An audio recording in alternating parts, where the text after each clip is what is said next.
magnetize your minis, flight stands, custom kits, and all the hobby supplies you'll need from themagnetbaron.com.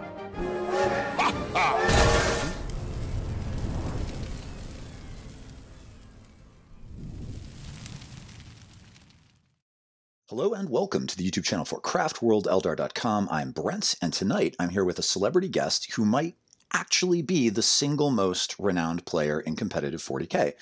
He's a 4-time Adepticon winner, a 3-time Nova winner, a former ITC champion, the CEO of the Art of War podcast and YouTube channel, which is probably the most prestigious high-end play resource out there, and, by all accounts, a pretty great dancer. It's my great pleasure to introduce Nick Nanavati. Welcome to the show, Nick. Thanks, Brent, for such an electrifying intro. How are you doing? It's easy to introduce a guest who is tremendously more accomplished than oneself. I'm doing fine. I didn't just come back from like 3 straight weekends of competitive play and streaming a game with a top player. So I'm having an easy day compared to you. How are you doing? I don't know what I'm running on. I definitely ran out of gas some days ago, and now we're just on hopes and dreams over here. But we're getting through it. Fair enough. I have a 5-month-old and a toddler, so I do a lot of getting by in hopes and dreams. You know, people always be like, Nick, you're so busy. I don't have any of that, so I'm envious of. Well, not envious, but you know, I feel for you. It's a different busy. It's a different busy. Yeah. So, a few weeks ago, you won the Dallas Open, which is a super major with tons of players, undefeated with an Asuryani Shuriken list.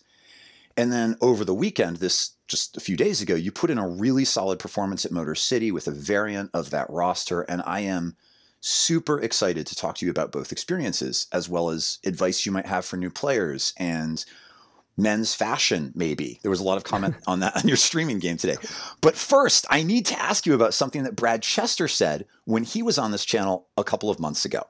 And I can't remember exactly how this came up, but Brad suggested that if you were a character in the 1990s X-Men arcade game, you would be Jubilee, which sounds suspiciously to me like shots fired. Would you like to comment on this?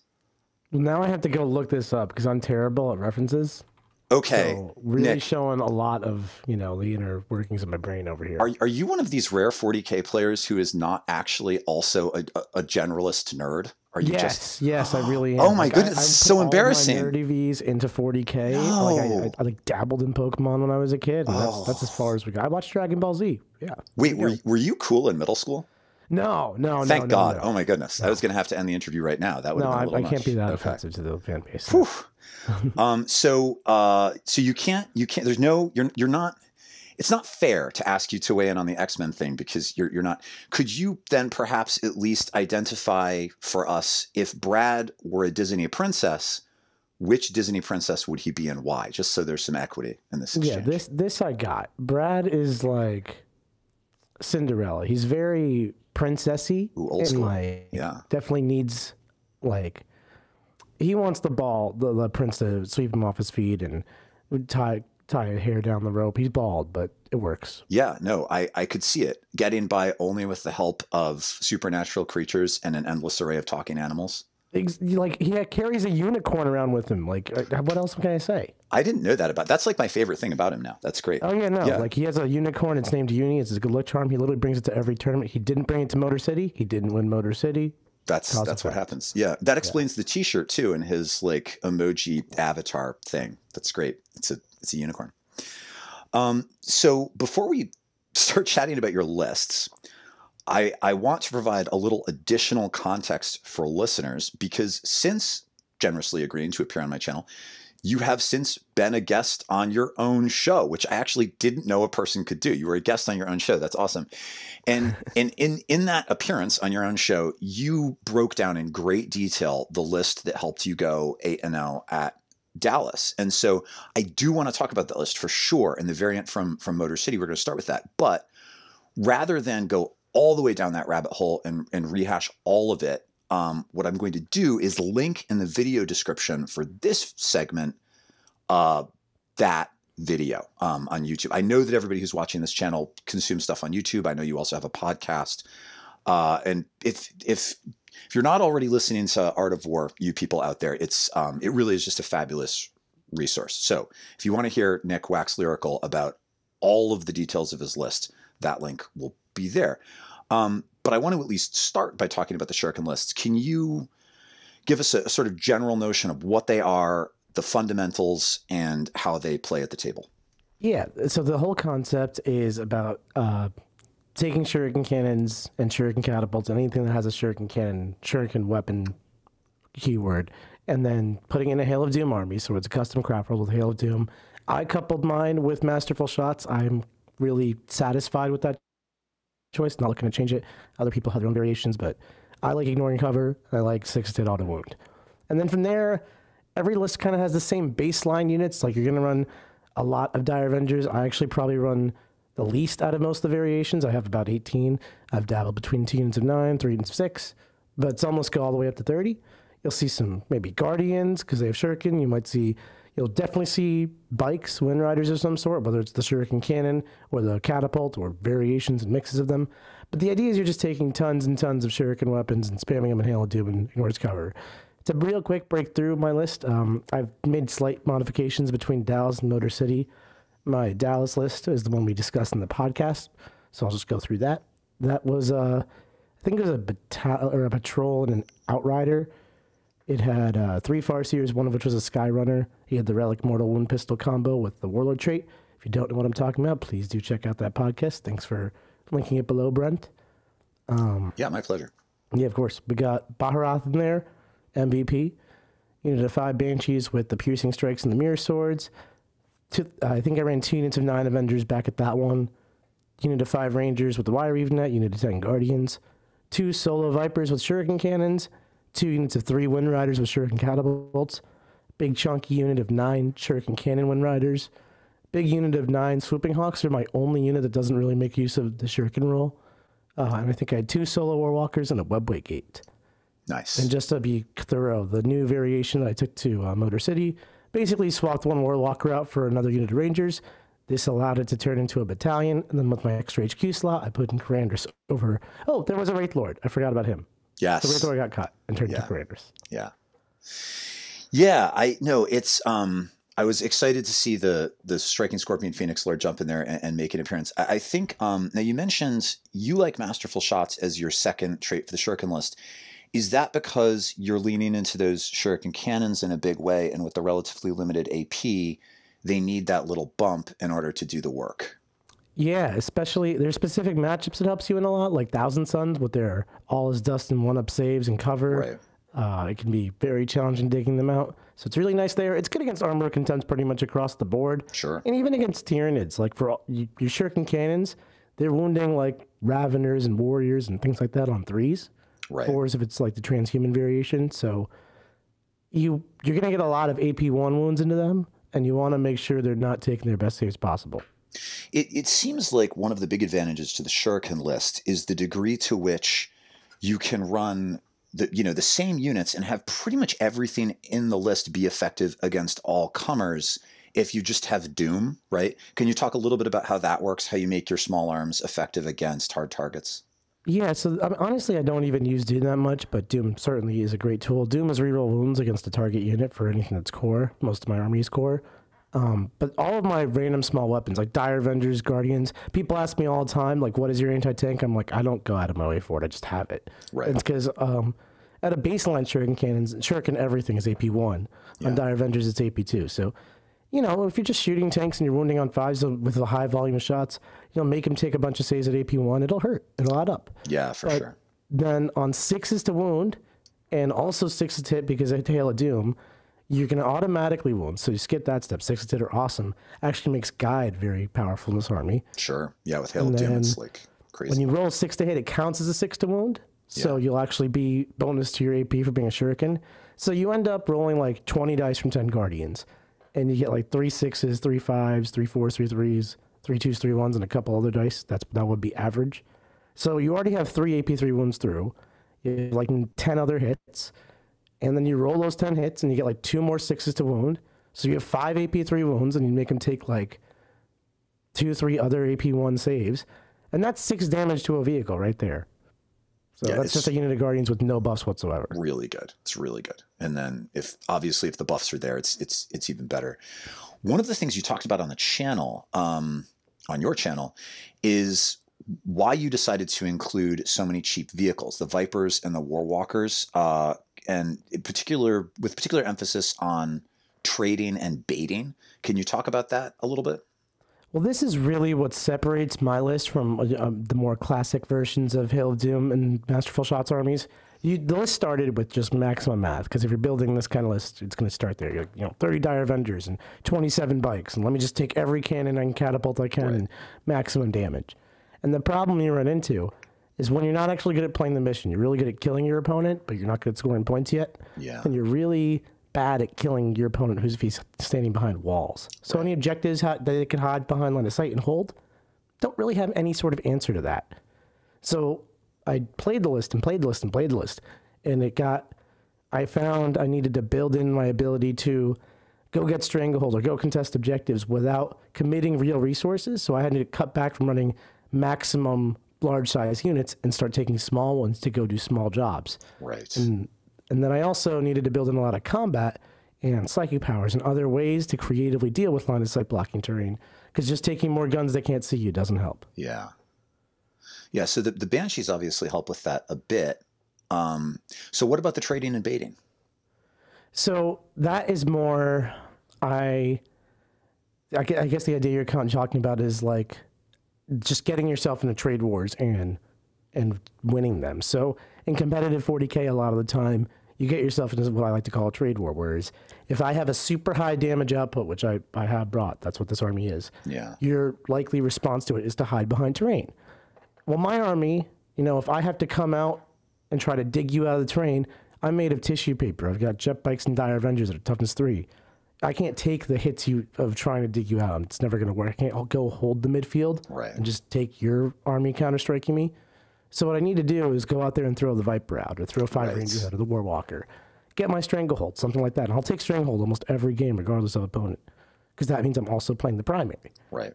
And this requires some sort of response from my opponent. So I'm going to hide like most of my army. It's through reserves or terrain, whatever it takes. I'm going to hide pretty much all of it. And that's what the Web Gate comes in, because it allows me to reserve stuff a lot more cheaply. So they'll put something out there to either kill my Viper or go contest the objective, charge the Viper. They have to deal with the fact that I'm on more objectives than they are. Otherwise, I'm just going to get a 12. And probably they have to go get their own Stranglehold or engage or whatever they have to do. Right. So then what I can do is take my jet bikes or take my swooping hawks, which leave right after they attack. Baharath leaves right after attack. I got Fire and Fade, I got Battle Focus, I got the Strat. I'm not afraid to use it for 6-inch auto Battle Focus. And that's the whole game plan. I'm just putting a Viper out there, getting Stranglehold. They're going to come out and deal with it. And then I'm going to blow them up and go back behind my wall when I'm done. And I'm going to throw out another Viper at the same time. So it's pretty much resetting the board state. They just lost more resources than I have. And eventually that creates me winning the trade war. Yeah, it's hard to imagine them taking out the Viper with something cheaper than a 45-point Viper, right? So it's like basically guaranteed to succeed if they want to eliminate it, which is awesome.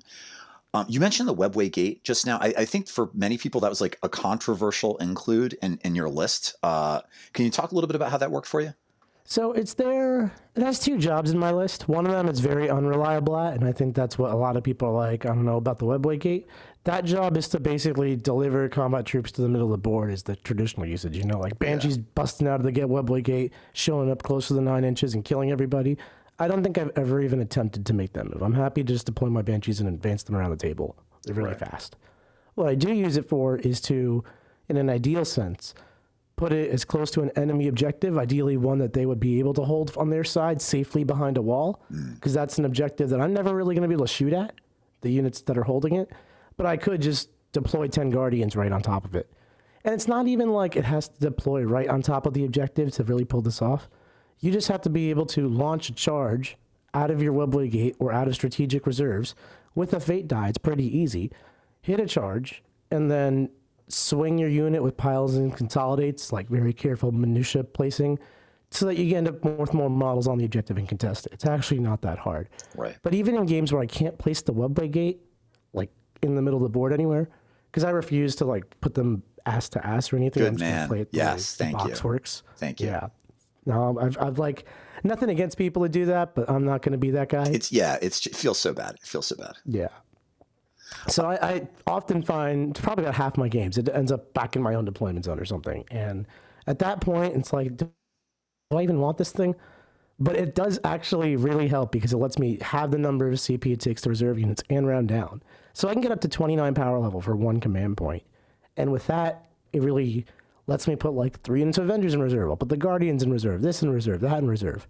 And all of a sudden, the footprint of my army shrinks a lot. Right. So I can hide it behind like 1 or 2 ruins really effectively, which is critical to the game plan. And then because I have so much stuff in reserve, and it's like it can come out of the webway gate, it can come out of the left board, the right board, my own deployment zone, different turns. And I might even spend a CP to just deep strike a unit of Avengers just to make a different type of threat. Like this could come in behind you now. Right. All of a sudden this creates like, it puts my opponent on a timer. Like if they don't screen, I'm just going to deep strike and blow them all up. So they have to put out more screens. They have to put units out there to prevent me from deep striking and reserving where I want to, which one allows me to charge their usually kind of crappy screens so I can charge out of reserves effectively to contest their objectives, like I just explained. Right. Or I just get to blow up all their screens and go back behind my walls. I like that you mentioned the Guardian Defenders too as a possible charge out of the webway gate. I think a lot of players simply wouldn't think about using Guardian Defenders in that way because they're not a melee unit, right? But like, as you rightly point out, their odds of engaging with something kind of crappy and surviving to strip an objective, pretty significant. And so, yeah. You know, you're making more of this tool. You're using this tool in a way that is not obvious to do a thing that helps you win. And I think that's very cool. Thanks, Brent. That's my approach to the game. The way I view it is all just like it's tools in a toolbox. You know, there's the conventional sense. Guardians got a gun, shoot the gun. OBSEC, use OBSEC. But it's got a move stat. It's got a base. You know, enemy models can't move within an inch of it without engagement range. You know, you can get so creative with the uses of units. I'll protect in Fortune 10 Guardians just to make sure they survive against 5 scouts when they charge. Yeah, no, for sure. Fortune and Guardians, it sounds like a weird move, but when you're stripping an objective, it totally makes sense. Against Thousand Suns, I'll put the 10 Guardians in front of my army, put Fortune on them, and it's like that's the entire psychic phase because it takes like 14, 15 mortal wounds to kill them on average, and that's like their output. Yeah. No, it's for sure. Yeah, and when I looked at both of those lists had 10 Guardian Defenders in them, and I wondered about that. And then when I listened to the podcast, you haven't talked about the Motor City one on Art of War yet, but certainly when you were talking about Dallas Open, you discussed that idea. I thought it was cool.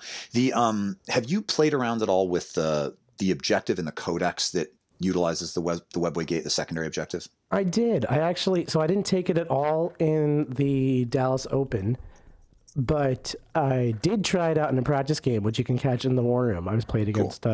I played with my Eldar against Richard Sealer piloting his Tau. So it's a really amazing game if you want to check that out. Yeah, that's for subscribers.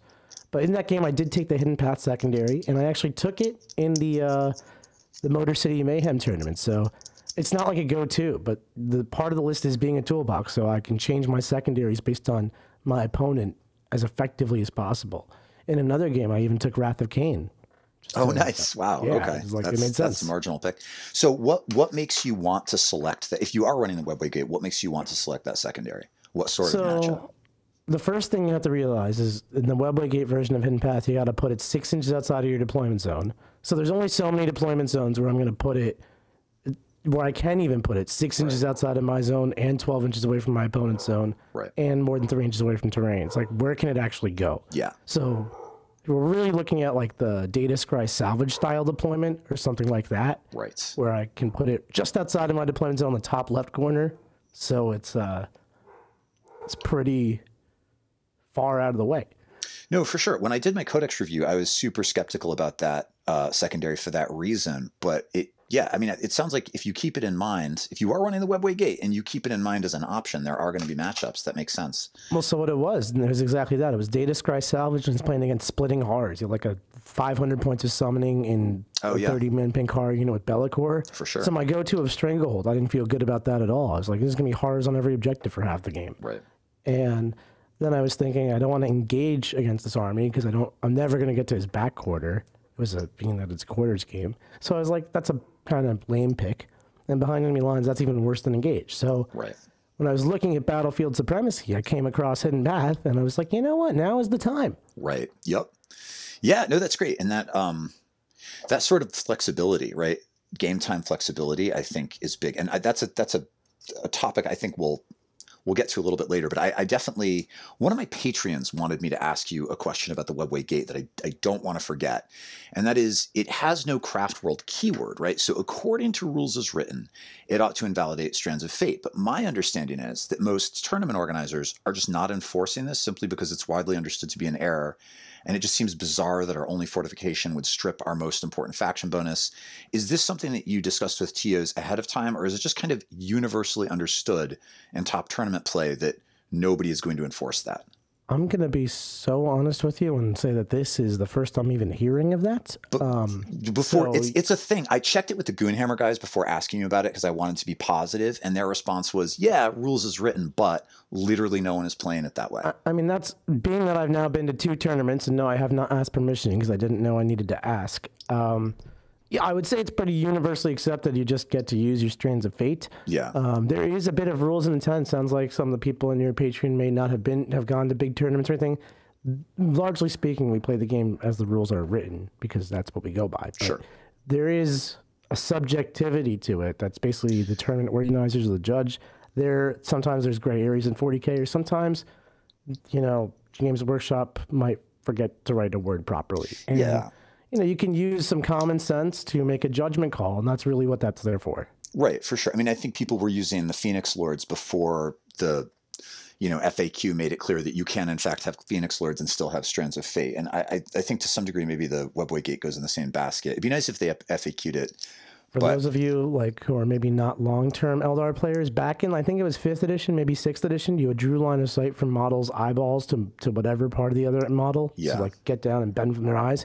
Nothing Wraith has eyes, like Wraith Lords, Wraith Knights, Wraith Seers, so they just can't shoot their guns if they're playing rules as written. Yeah, so, right. There's always been this kind of understanding that some things are just meant to be played some way. Sure. And that's just the way 40K works. No, fair enough. I figured it was something like that, but this I think it's a great question, especially with new people entering the hobby, which is happening more and more. It's amazing. They may not know about tournament culture and all that, so I'm happy to spell or even clarify any items. No, that's great. I love it, and you're right. When I started the channel, I started as a website, and initially I thought I was catering pretty exclusively to new players, and I have discovered that the demographic is wide. We have people who are at a GT every other weekend, and then we have people who started the hobby a month ago and are terrified. And so it's that and everything in between. So it's nice to, I think it is useful for everybody to know what your experience is with this. You already mentioned in passing very quickly that your MVP at Dallas was Baharath, and somebody wanted to know about your MVP. Was that true also at Motor City? No, it actually changed. My MVP at Motor City became Uncle Corandris. Oh my God, that band. I would love to hear an argument for why there is a Phoenix Lord that is arguably better. So please.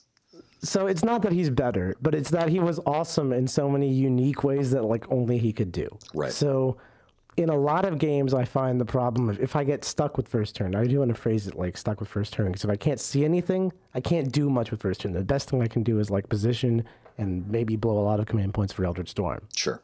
So, which I've done. I do Eldritch Storm turn 1 a lot when I'm stuck going first. Right. But a lot of times I can also deploy Coran 9 inches away from your deployment zone. And right across from an objective that you probably want to hold because it's on your side. And if I'm going second, I can Phantasm, just put him somewhere safe. That makes some sense. Right. If I'm going first, I can just let him rip. I have that opportunity. You took banners. Well, I'm going to put an OBSEC character on your banner turn 1, destroy a unit. He might come back to life. Some armies can't deal with him in multiple phases. Right. It's such a problem. Because he's the same cost as Baharath, Baharath's an amazing to the last who just leaves. Corandris being the same cost, I just will let him not be it to the last and let him run. Right. So now I have an aggressive Phoenix Lord who's using the fact that he comes back to life, using the fact that he can really die, using his damage output. He does so many damage with mortals. One example was same game against that summoning horror list. The dude was Mike Henderson, great opponent. He deep struck 20 bloodletters, and his plan was to charge something. I put it throughout there as a screen. I think it was 5 Rangers or whatever, and then pile in and consolidate and get into range of my Webway Gate, so we would block the scoring, so I took the hidden path in that one. Yeah. And He did it, and he was like 2 inches away from Karandras because Karandras wasn't the front line for the charge, so he didn't clear him. But he did was like, if you want a heroic, you can. And I ran the math. If I heroic, the Bloodletters are going to just put 3 wounds on Karandras. There's like no way around that fact. Yeah. But I looked at my fate dice, and I saw two 5s and a 4. And I was like, that's a hit and 2 wounds if I want it to be. Wounds are mortals, so it's like, those are amazing. Hits explode. Yeah. So I basically went for the heroic. He slammed Karandras for 3 mortals. And Karandras, between 12 attacks, 6s explode, the 5s, the 6s to wound that I roll naturally are 2 mortals. Here's the 2 5s on fate dice for 4 more mortals. And then morale, I ended up killing 17 Bloodletters out of the 20 Bloodletters. That's so good. Took him off an objective, took him off hidden path. Yeah, that's really good. That is a solid use of that tool. Wow. I mean, it's not like I go into every game with these like micro plans set up over and over again. Like I have no idea what's going to happen. Of course not. My opponent has a say in the matter. Sure. But it's familiarizing yourself with your army so much and really thinking about it, and not skipping steps into what's going to happen. You're like, if this, then this, then this, then that. So first I will heroic, then he will do damage, then I will attack. What is my expected result from the attacks? I'll use the fate dice to modify it. What is the expected result of that? Oh, it's actually not so bad. I'll go for it. It's that step-by-step process, and being open-minded to using things uniquely really makes a huge difference. No, for sure. And I think, again, that flexibility is definitely a concept that I want to come back to a little bit later. Karandras entering the list, that was a change to your list. It sounds like you're really happy with that change. Motor City did not go, you did very well, didn't go quite as well as Dallas. Are you happy with the changes to the list? Is it just like the fickle fortunes of war that accounts for the different outcome? Was the meta different?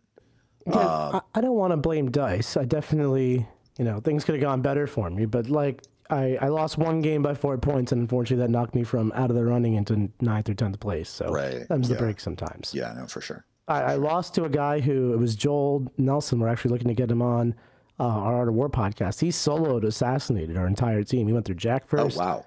Then me, then Brad Chester. Like, he's no schlub on the table. No, clearly not. Yeah, that's a big deal. I would say the meta was pretty different. There was a lot more Tau prevalent at Dallas, and there was a lot more Maliceptor heavy Tyranids at Motor City.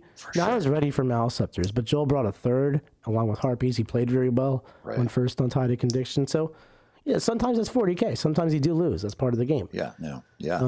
I probably could have played a little better upon analyzing that game a little further, which is something we do in our Unbroken podcast, how to break down your losses. Yeah. I'm sure I could have found some mistakes I made. But I'm not going to rewrite the wheel for a list that is now 17-1 or something. Right. It's doing pretty well. Of course, yeah. And there's a danger to that, right? You have one bad game, and you overly second guess a list that you know well. Also, it makes sense, I think. The game before it, I had beaten Tyranids soundly on stream. You can watch on the War Games Live video. Right. Really fun game. And then the game after I lost to Tyranids. And Tyranids are, in air quotes here, probably actually just straight up the best army in the game. Certainly the unnerved version prior to this FAQ we just got. So yeah. I'm not like embarrassed by these results. The list is totally fine. If anything, I can learn to use it better. Yeah, no, I mean, there's no doubt that you did well. And again, I think at the high levels of a tournament, it is interesting how 3 or 4 points can be the difference between a first place finish and like a 10th place finish. It's kind of fascinating. Yeah. I know there's a lot of discussion going around about the scoring and placements in 40K tournaments, so it's interesting to follow that. Speaking of scoring, one of my Patreons wanted me to ask you how you think about secondaries.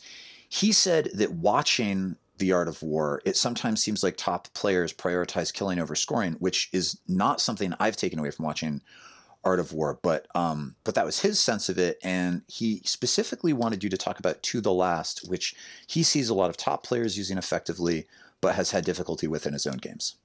So secondaries are a really interesting thing. We covered an entire class on them at our War Room Lives, which we do event to event around the country and just teach classes. So if you're ever going to a super major, we typically do them at those level events.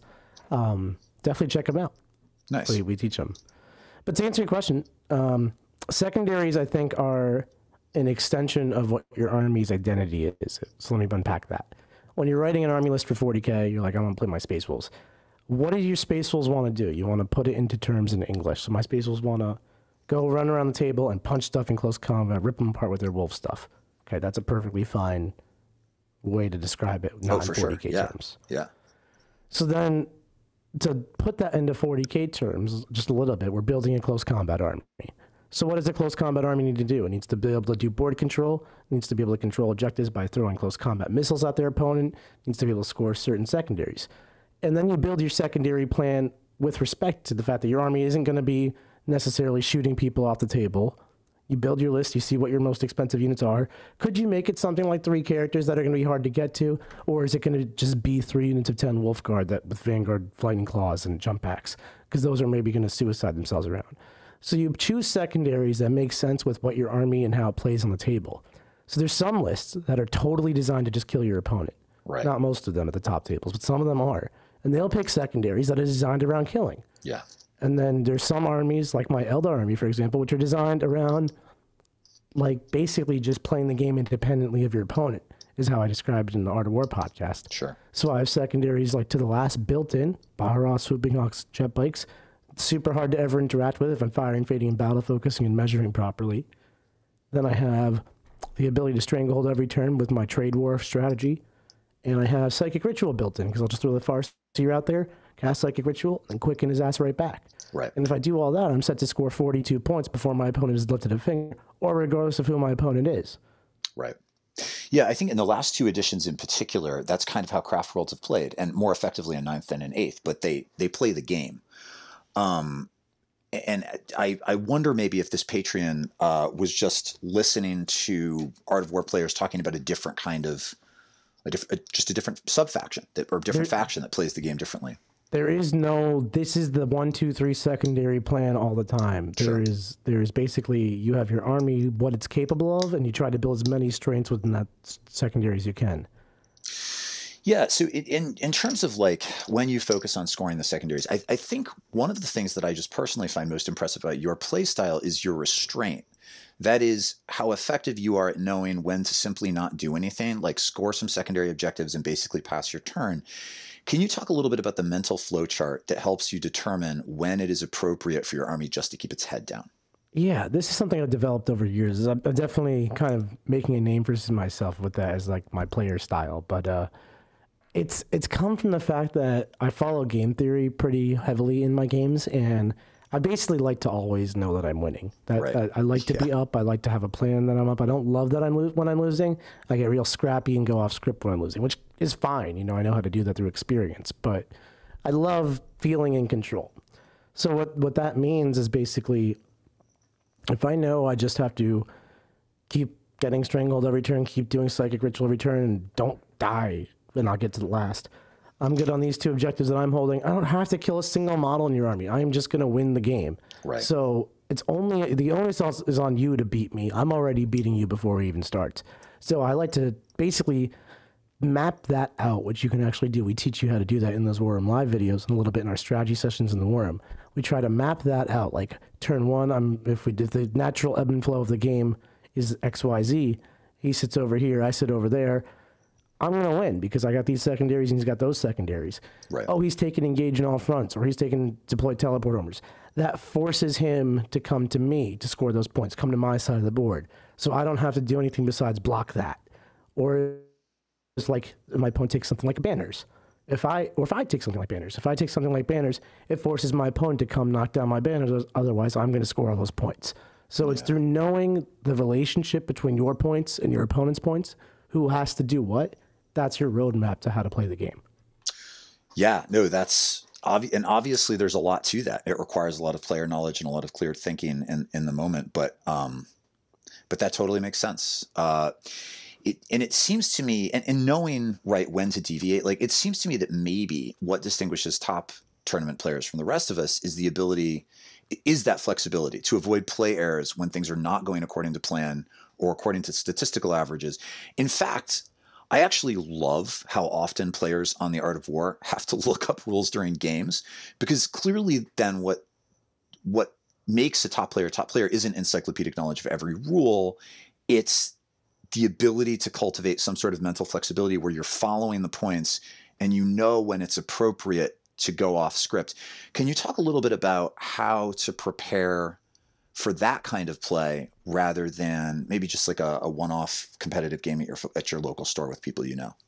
Absolutely. There's different skills to 40K. I like to describe it as the way you learn to play 40K is mechanically. First, let's fire your guns. Here's ballistic skill, strength, and toughness. Here's your move characteristic. Here's how to use a tape measure. You're just learning stats. And you're learning how the flow of the game. Yeah. Then you start to actually play some games. 500 points, 1,000 points, power level, whatever.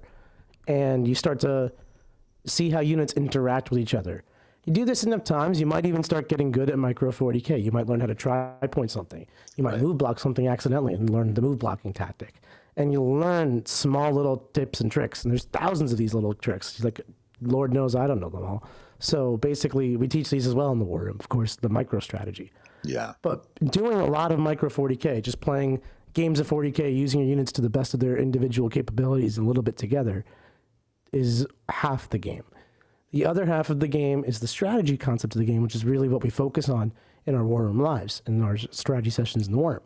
That's where you read the scoreboard and you let that tell you how to play the game, and you understand the game relationship between your army and your opponent's army and how they're going to fight each other, where the terrain placement is and how that impacts the game, all of those big picture questions.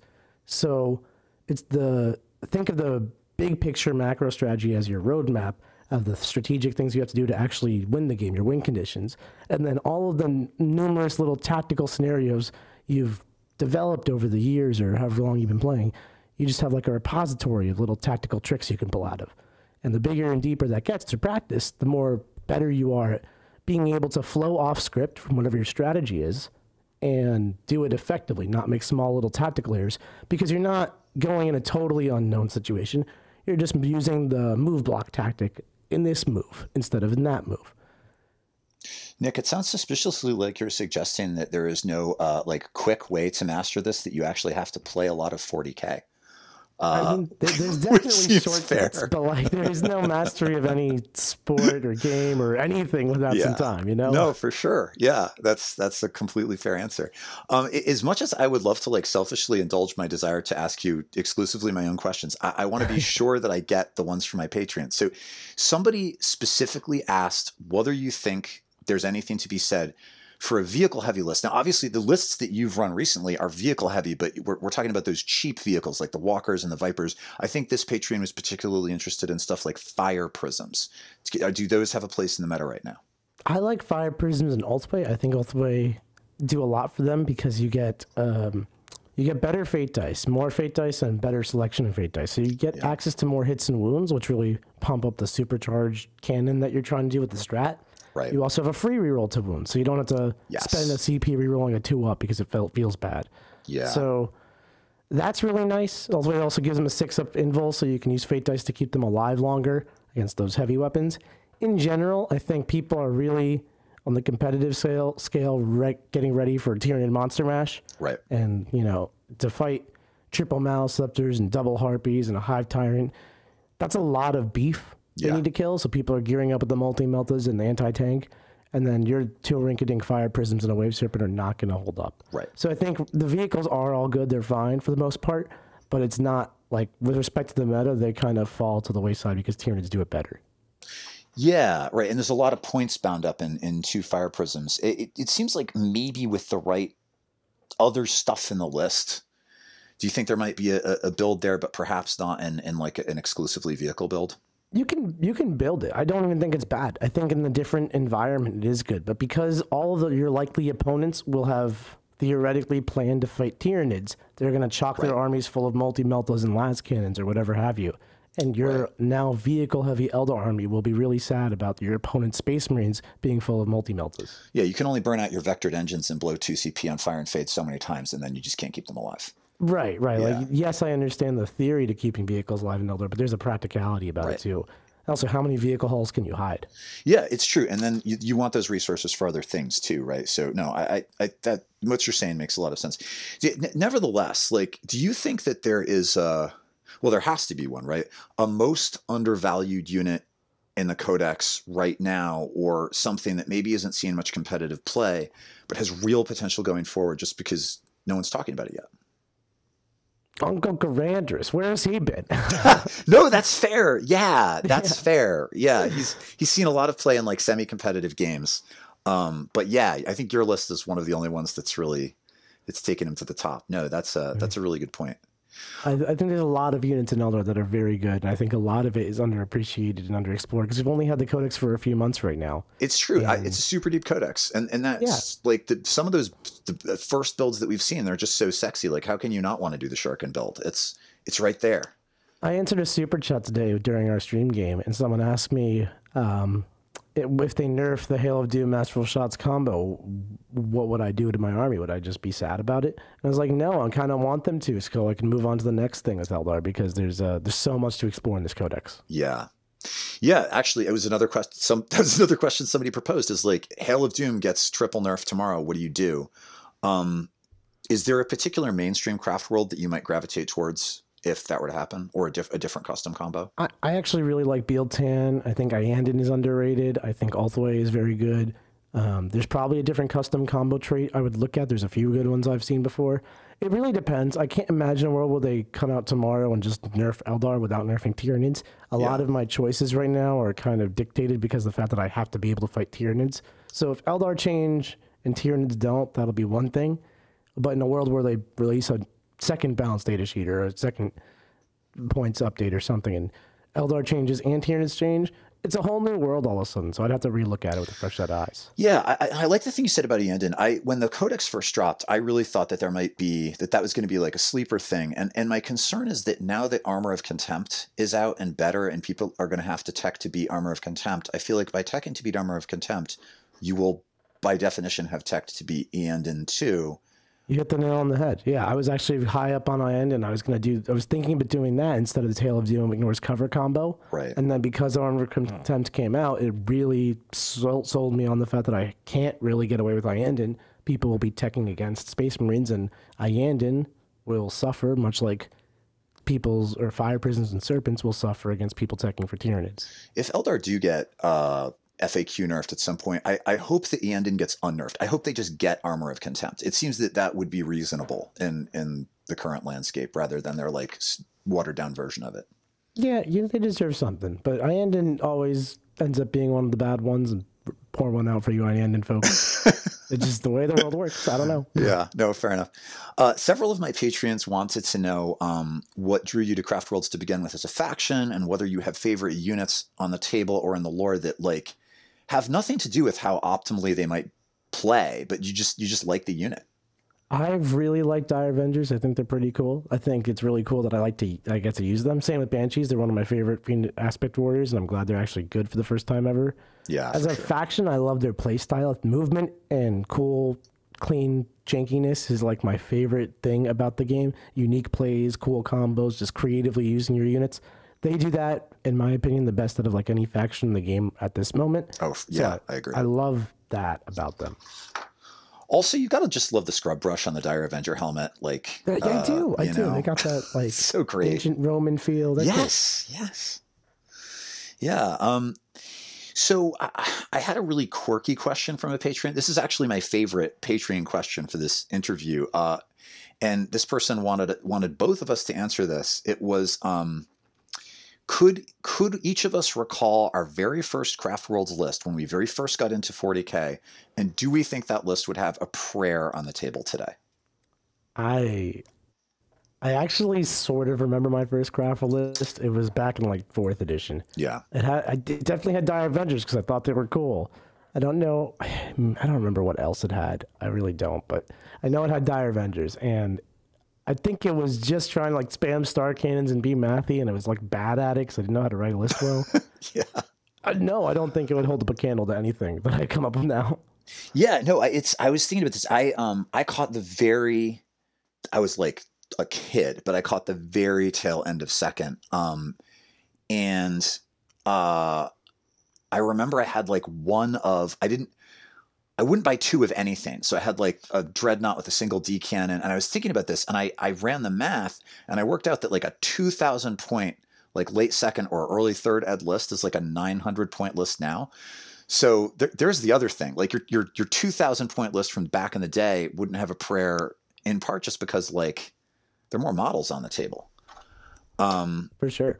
But I also think that the new data cards are so strong in the new codex that this is probably the best moment in the last like 5 editions for early edition lists. There's so many things that are usable now that really haven't been usable for a while. It would be funny if a lot of things that people assumed or they knew to be true like a year ago just aren't true anymore. So there's a lot of stuff to re-explore as well. Oh, for sure. Yeah. Oh, and viewers, if you want to weigh in the comments with your first ever Craftworlds list from the Dark Ages, that would be awesome. It'd be fun to see those. So I've been wondering how when you're running Craftworlds, how do you play into psychically powerful armies or armies that also have a lot of psychic denial, stuff like Tyranids, obviously, but there's other stuff with auto deny abilities. And how do you play around psychic rivals? It's hard. It's definitely a harder game. I don't take. I try not to rely on my psychics, and I try to make plans that aren't contingent on Doom going off on the big monster because it might not. Right. I don't take psychic ritual because that could just flop, and it makes you play a certain way. And if you do take psychic ritual, then you might use fate dice to make sure that goes off. Well, I could have used that fate dice on Doom, so I try to find a different path altogether. So I try to align my game plan against Tyranids more about survival and damage, because if there is a point where Tyranids will just math me off the board with their ridiculous stats. Yeah. So I can't go out of my way to ritual against them and try to force that to pass fate dice. I have to look at it in a way where I'm just taking no prisoners or something, killing them, getting points while I kill them, bring it down maybe. Right. Then things like Grey Knights and Thousand Sons pose totally different problems because they have the ability to kill my screens in the psychic phase and then teleport into the hole. So that game is way more about screening and really positioning like that. I don't take psychic secondaries against them because they could just block it. Yeah. So I'll try to force Doom through, and then maybe they use command points to deny Doom, and that's like a value add in and of its own self. But I don't make the strategy around the powers going off because you just can't rely on that. Am I right in remembering that you played 2 games against Thousand Sons at Dallas? That's correct. And you can catch one of them on the War Games live stream. It was the semifinal round of Dallas. This is an amazing game. Highly recommend going back and watching it. Oh, cool. Okay. Yeah. Maybe we'll track that down. I know you mentioned throwing out those 10 Guardians for like a mortal wound screen. Once they're dead, what are you using to absorb the mortal wounds? No, anything. I'll use Dire Avengers. I'll use 2 vehicles. I'll use the Warlock Conclave. 2 good guys just to smoke a smoke. Like, I don't care. I have the 2 last points. Not those. That's the answer. Right. Yeah. So I guess one of the advantages to a Shuriken list is that no tool is essential. Right. Like everything is replaceable. And that's exactly it. The whole toolbox mentality is there isn't this unit needs to survive to do all the work. It's not every buff goes here. I do put a lot of the bucks in the cannons, and that does help a lot if they're alive. But if they die, they die. The game moves on. I lost 6 of them turn 1 against the Thousand Sons because they found an angle. Yeah. And, I played that game without Shuriken cannon bikes. Right. If you could give a single piece of advice to Craftworld's players who are looking to make the transition from casual play at their local clubs to playing more serious competitive 40K and going to some of the big tournaments, other than, sign up for the Art of War immediately and a coaching service, which I highly endorse. But other than that, what is the single either tactic or just like mental approach that you think best enables people to make that transition to a harder kind of 40K that I think is very rewarding but could initially be difficult to enjoy? Eldar especially is a very rewarding style of 40K because it's all movement-based. The entire game plan can be won and lost in the movement phase or in other opportunities to move your models, through quicken, through battle focus, fire and fade, or even charging. So rather than focusing on the damage, focus on the fundamentals. Really make a game plan to score points. Play a game without firing as many guns as you can. Play a game actively not taking Assassinator, bring it down to no prisoners. Take all secondaries that require you to move around the board and learn how to move. Really focus on move blocking, learning how to stall your opponent, screen your opponent, creating waves of move blocking. This is all stuff we teach in the war room. Sure. So in a way I am giving that answer. But yeah. Well, again, there's no, like, this stuff doesn't have quick answers, but I think I get a ton of emails from people who want advice about deployment and turn one movement. Could you give a couple of pieces of concrete advice about those things? It really depends if you're going first or second. If you're going first, it's almost like a checklist. It's if I can blow you up, and that's with Phantasm redeploying onto the line as close as possible to get the angles. If I can reasonably blow you up and it's like a likely maneuver, I'll go for it. But at competitive 40K, the high tables, this is impossible. It doesn't happen unless your table's terrible. So then it's more about setting yourself up for the future. I played a game against Charlie Andre, also on the War Rooms live game stream. It was a really tactical game. I couldn't really shoot anything on turn one. I redeployed all of my Farseers to the left and did a maximum damage Eldritch Storm. I did like 30-something mortal wounds. It sounds super impressive, but the guy had like 180 wounds in his army. So, yeah. So it was really powerful, and I traded 2 Farseers essentially to get this done. Right. And on the other side of the board, I was moving up to assassinate one of his to the last while I was distracting him with an Eldritch Storm Farseer thing. So there is no concrete example because it's all about tying your strategy to your points and then doing that. But as general as I can make it, don't do more than you have to. Don't ever overextend. Mistakes are super punishing in Eldar because your army's made of paper. Right. But you can be out of position and fix it because you move 20 inches. Sure. So it's better to be behind a wall, not doing anything, staying alive, than it is being out there doing not much and then dying. Yeah. Yeah, and it can feel, I think, especially people who played back in early editions, there was a degree to which back, I think, in the very beginning of 40K, when there was less terrain on the table, there was like this Napoleonic element to it where if you can fire 3 shots a minute, if you're bringing more fire to bear than your opponent, you're probably winning. And that's definitely not quite the game anymore. And it can feel bad, especially for newer players, to have these tools that they're not using for a couple of turns.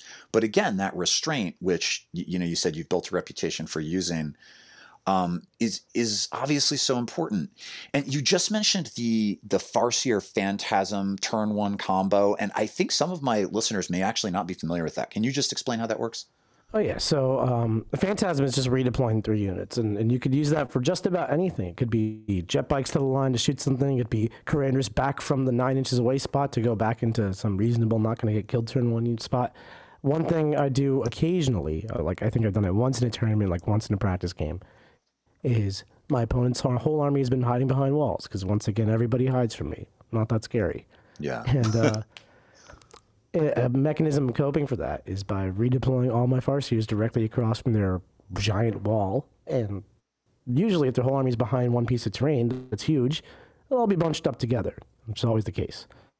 So I'll put a Farseer on my deployment zone edge directly across from this castle, and I'll just drop an Eldritch Storm. And then all 3 Farseers will just cast Eldritch Storm, and I'll do a D3 plus 3 Eldritch Storm on all of your units. And even though I can't see anything, take 30 mortals. Yeah, that's so crazy. So when you're having like the staring contest where nobody will come out, Eldar have this extra thing in their back pocket. Eldar have a lot of extra things. Yeah, and then part of it is the Stranglehold Trade War combo with the Vipers and the Warwalkers. That puts onus on pressure on my opponent to go do something about the fact that there's a staring contest, that they're losing. This lets me do damage without taking retaliation. And little things like Corandris, just like, my objective now, let's have a party. Like, that's all 2 turns of disruption. You got a 4 on your primary. Wrecks you. Yeah, no, that's crazy pants. Is there anything else that I should have asked you about Motor City or Dallas that you would like to talk about? I think it's not something you should have asked me, so don't feel like you've been doing a poor job. But I think both at Dallas and Motor City, I want to highlight the sportsmanship that just about all of my opponents displayed, and all of my team that I saw also displayed. There were takebacks at all the top tables. There was intent as far as I could tell. There were multiple times in my game against Charlie Andre where my opponent forgot to just encircle the prey with his Flyrant or overrun with the Raveners, and middle of my moon phase, like, can I do it? And I was just like, yeah, sure, go ahead. And not everyone has to be so, yes, you can go ahead and do it. That's under no one's obligation. But I think 40K is best played with as a game of intent, and just trying to figure out who's the better general, not who's the better gotcha player. Yeah, no, and it's been really nice to see culturally the entire tournament scene shift towards that. Can you just explain that term, playing by intent, for people who are not familiar with it? Absolutely. So in 40K, there's so many nuances to rules. And like you said earlier, Ben, people are always looking up codex rules and stuff, and 40K top players, they don't win because they know all of the rules. They win because they know the tactics and the strategies. Yeah. So, and they understand the game. So instead of getting all roughed and stuff because someone forgot to use the chapter master rerolls hit sword at the start of the command phase and used it after he moved the first unit, there was a moment where I had forgotten to charge Karandras in. I had charged 2 different combats. Karandras was going to be one of them. I got excited. I charged my Guardians in, swung Guardian attacks. Nothing really cool happened. I was like, oh no, Karandras didn't clean up these Hormagaunts. I'm going to lose the game because he's going to get this objective that I was planning on getting in the middle of my turn. There's Hormagaunts here. And my opponent, very gracious, like, you're going to go ahead. That is so And that's because gracious. I had given him the back and forth. This is the same game my opponent forgot to move the Raveners, forgot to move the Flyer, and he gave me Karandras. That back and forth means the game is played the way it was meant to be played instead of the, gotcha, now the game is ruined thing. That feels bad. Because no one has fun winning like that, and you ruin someone's day by doing that to them. No, that's so great. And I think sometimes there is this notion that, like, that's the expectation in club play, but somehow when you're in a tournament, the rules are different. And I like the idea that even at top tables and like super majors, that culture is developing. That's so good.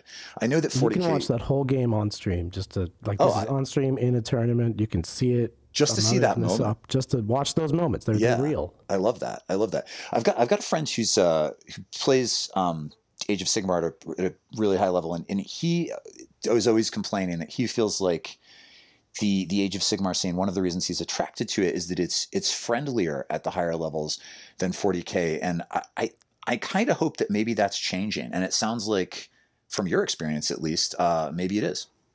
I think it is. I think the culture in general of tournaments is getting a lot more positive. 5-6 years ago, 4 or 5 years ago, much more toxic than now. It's a new generation of 40K players, new names winning tournaments that I've never seen before, never heard of before. Right. It's a new wave, and with the new wave comes new mentalities, new ideas, and a new culture, and I love it. Yeah, no, that's fabulous. So you have generously jumped on my channel in between your streaming game and needing to record content for Art of War, and probably hopefully getting something to eat in there too. So I don't want to keep you too much longer, but maybe we could move towards finishing up with you talking about your worst, weirdest, or funniest 40K moment you choose. Oh man, I don't even know where to start. I've been playing 40K for 19 years. Way to start off with here's your entire life, pick a moment. How about this? It doesn't have to be something that necessarily happened at the table. Like, one of the things I think that's cool about some of the big tournaments is there is like this social scene that happens in the evenings. So we'll open it up to anything that's happened connected to 40K. It doesn't have to be at the table. Oh no! You just opened. I made it worse. I made it worse. You made it worse. Yeah. Oh man, you're absolutely right. Nail on the head. Honestly, people ask me all the time, why do you keep going back these 40K tournaments? Why do you do this? And it's because of all the friends I made along the way and all the people that do this hobby and share this hobby. I've been doing it for 19 years. I've been competing for 15 of them. I've been all around the world. I've been all around America now, just traveling, meeting gamers, and by and large, the community is what keeps bringing me back. As far as funniest, most interesting moments go, there's literally endless, because you do this enough and you just get story after story after story. I won't leave you hanging with that open-ended answer, though. I got to give you a good one. So, oh man, one time I almost died in Serbia. Okay. Yeah, right. We were out. This is back in my first year being on Team America. It was 2012, I think. It's been a minute. So it's been a decade. Holy crap. A whole bunch of us, a bunch of names you may or may not know, like Andrew Gagno. Brad Chester was still on the scene back there. He was on the team, oldest man in 40K. A whole bunch of guys. We were friends. All in Serbia. It's like Tuesday. The tournament starts on Friday. We're in Europe, basically doing a vacation now. And we just start kind of wrestling in the street. There may have been quite a bit of intoxication going on. It's time to party. May have been yelled a lot. I don't know. Really, I don't know, because someone choked me out, and they were debating. This is all what people tell me, because I wasn't actually conscious. They were telling me they were debating what to do with my body because I was foaming at the mouth. There was like a river nearby, and they were like, who's going to play the demons? I was fresh off the boat, 18 at the time. Wow. They were like, do we have to tell his parents? Like, it was That's a moment. Crazy. So crazy stuff happens at these things besides 40K. Yeah. Yeah. Okay. So the tournament scene is less toxic, but perhaps more lethal. So there's that. So last thing, when Brad was on, he mentioned that you have brought a dog into the 40K house, and one of the conditions of you bringing the dog in was that you pay for anything that it ate. And at least the way Brad tells it, you're kind of in the hole at this point. Yeah, I'm in debt. She ate Siegs' bed. I will send you a picture. Put it on the YouTube channel. It's adorable and destructive, and I don't believe this all at the same time. Okay, if you're currently looking at a picture of the destroyed bed, Nick followed through on that pledge. If not, it's happening. It's happening. That's amazing. But no, she's especially I got her as a little puppy, right? So she just eats everything. She's getting a little better about it now, but I've seen snake rot. She had an obsession with snake rot. She like chewed up 2 of those. The entire Thousand Sons Codex. Oh, okay. Yep. Siegs' bed. A couple of Jack's sisters. There's no. I'm being pretty tame with this. She really is just a force of chaos. She didn't like develop any weird abilities after eating the Thousand Sons Codex, though. I mean, her name is Bella, which is short for Bellacore. So yeah. Okay. Saying. Just wait. Yeah. All right, Nick. Well, thanks so much for being willing to share your thoughts on your success with the space elves that we all love. I'm super excited to see what else you do with Craftworlds in the 2022 season. I'm sure that you will continue to come up with new and innovative ways to play pointy ears. If those of you listening are interested not only in more of Nick's insights, but like his personal coaching service, that's a thing that you can get if you head over to theartofwar40k.com. Do you want to plug your coaching service? Yeah, absolutely. So the Art of War is, to call it just a coaching service, we do offer coaching, but we basically have this whole platform where we teach people how to enjoy their games more. We do strategy sessions where we teach you kind of the strategic high-level macro side of the game. We do tactical talks where we talk about those little pylons and move blocks I was mentioning. Coaching matches where it's not just a streaming game. You can watch the stream games all the time on our YouTube channel. A whole bunch of fun YouTube content. The coaching matches are a little bit different. We try to explain how two top players think when they're playing the game. We basically narrate our thoughts about what's going on, why we're doing what we're not doing, what we could be doing, and why we're foregoing it. And basically every time swings happen, like how we reassess the game and how we adjust on the fly. So it really gives you that top player insights, meta-analyses. And on top of all that, you get access to a Discord server with some of the best minds in 40K in the world. Myself, Richard Siegler, Brad Chester, John Lennon, Jack Harpster. List goes on, and it's a very positive environment. Like, you basically have to pay to be in there, so it's not trolly, it's not negative. We're very good about monitoring for that stuff. It's just a lot of people who are looking to get better at 40K and have a great time. Oh, that's great. It's obviously a great resource. So that's the time we have. If you liked this video, I hope you will consider clicking like. If you've not yet subscribed, I hope you'll click subscribe. And if you've never visited the Art of War, you should definitely head over there. If you have questions for Nick or for me, I hope you will leave those in the comments below. Nick, would you be willing to pay a quick visit to the channel in maybe a week and answer a few questions? Yeah, absolutely. You just let me know when and where, and I'm happy to answer any extra questions. Thank you. And anyone awesome. who wants some questions from me and didn't get a chance to ask here, please feel free to just message the Art of War page in any capacity. You can email us on our website, theartofwar40k.com. It's got all the contact info. And anything you want to learn about our services or who we are, what we do, happy to answer that as well. Fantastic. No, that's great. And those of you who don't, maybe even if you don't have a question, just say hi in the comments. That helps the algorithm. I appreciate it. Finally, I just want to say a quick thank you to my Patreons who not only enjoyed early access to this video, but who also had the opportunity to submit questions in advance for me to put to Nick. If you're interested in becoming a Patreon, you can do so by following a link in the video description. Thanks, everybody. Best wishes in your next match. I look forward to seeing all of you again soon.